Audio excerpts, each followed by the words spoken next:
Mentoring, gotta love my mentoring.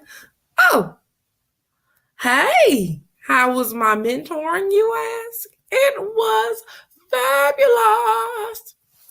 Well, I was walking through the building and I heard someone say something about executive coaching.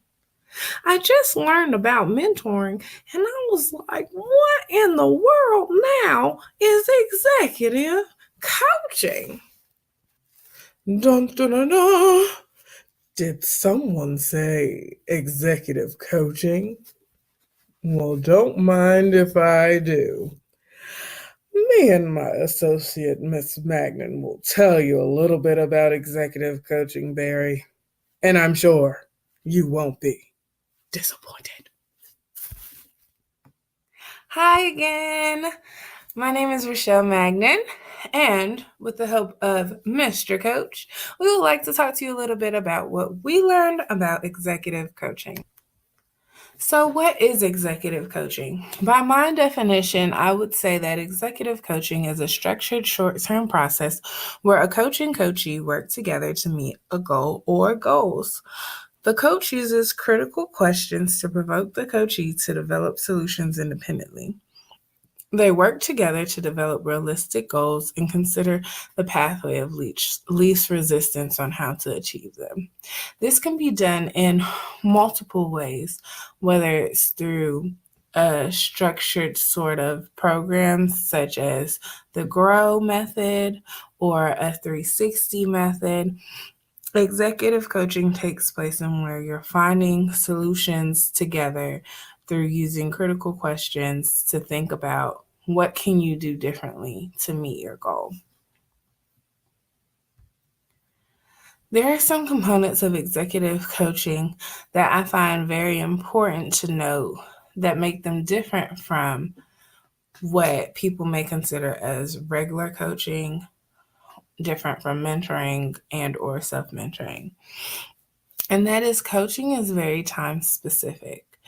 It can last anywhere between 3 to 6 weeks or whatever a coach and coachee decide on, but there is a specific time frame in which coaching takes place, in which they're trying to meet a goal by whatever time is discussed.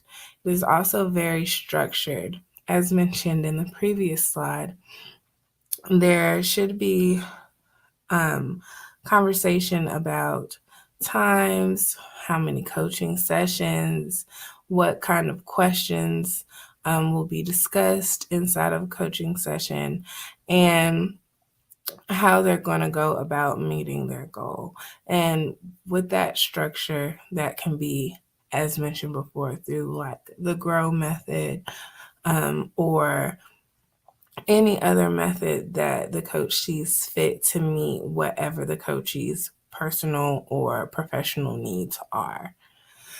Another difference or important component of executive coaching is that it is very solution oriented. Garvey mentioned that in his video that coaching spends very little time focused on what the problem is and more so on how the problem can be fixed. Um, Executive coaching also, lastly, involves a lot of listening and a lot of reflecting. A coach is there to ask reflective questions to the coachee, to have them think and develop solutions independently. It's not about giving advice, it's not about sharing experiences, it's more about listening and having a critical thinking moment to develop solutions to a problem or an issue. So, differences and similarities that I learned through reading about and listening about executive coaching is that coaching is very specific, has a very specific time frame and very specific goals that are attainable and attached to its relationship.